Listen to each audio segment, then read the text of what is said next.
Donc, le premier objectif de venir participer, c'est notamment échanger nos expériences, mettre à la face du monde et des institutions de microfinance de la RDC l'expérience que nous avons, et surtout pour ce qui est des produits verts, parce que nous sommes, la COPECA Kiba est une institution championne qui a commencé à mettre en place des produits verts. Je parle des produits Jikobora et des produits Mwangaza qui luttent contre le réchauffement climatique. On a tenu à venir mettre ça au profit des autres institutions de la RDC. Deuxièmement, nous avons tenu à venir aussi recevoir des expériences des autres, et c'est ce qui est en train d'être fait, avoir des opportunités de rencontrer des nouveaux partenaires financiers et techniques, bien qu'on en avait, mais toujours avoir un autre de plus, c'était une priorité pour nous. Alors, pour suivre avec vous, tous ceux qui vous suivent à la RTNC, quel message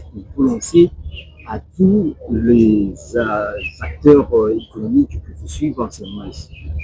Donc ici, c'est de rassurer que les institutions de microfinance en RDC ont déjà pris cette résolution et ont réitéré l'engagement d'accompagner les MPME, toutes ces mamans qui n'avaient pas de financement dans leurs activités.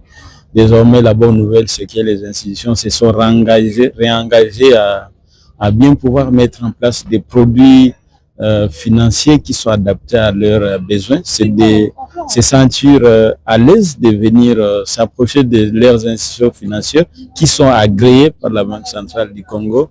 Et ensemble, nous allons mettre loin la question de la pauvreté. Merci. Je suis Laurent Dadi Mamenayan, le directeur général de l'IM effectivement SA, dont la direction générale est basée à Goma. Monsieur le DG, aujourd'hui c'est la semaine congolaise de microfinance. Cette édition est la 7e. Quelle est la particularité de cette édition et quel est également l'objectif de cette édition? La particularité de cette édition, c'est les échanges particuliers entre les clients de façon générale, les PME que nous considérons comme étant nos partenaires, avec nous, les sociétés de microfinance et les coopératives d'épargne et de crédit.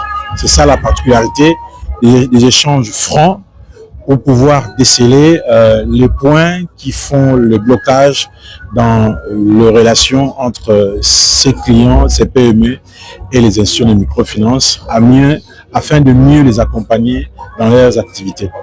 Et combien sont qui doutent encore des microfinances, qui ont peur de venir prendre le crédit? Quel est le mot que tu peux placer?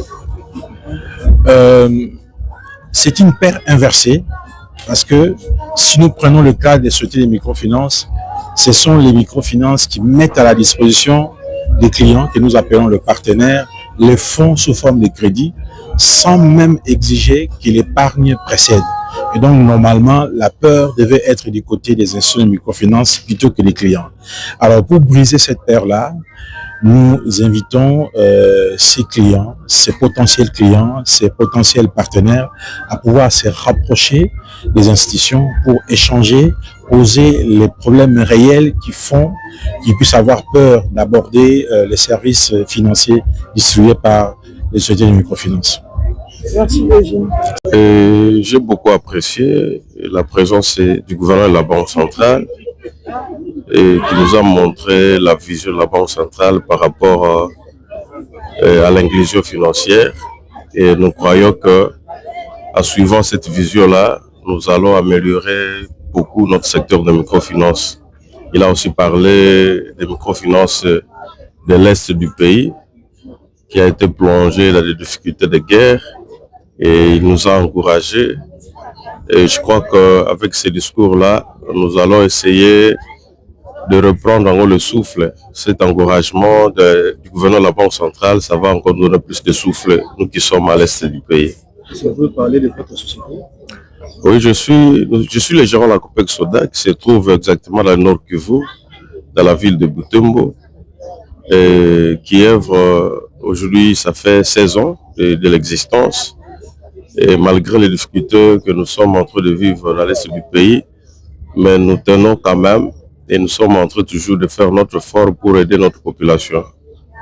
Merci beaucoup. Ouais.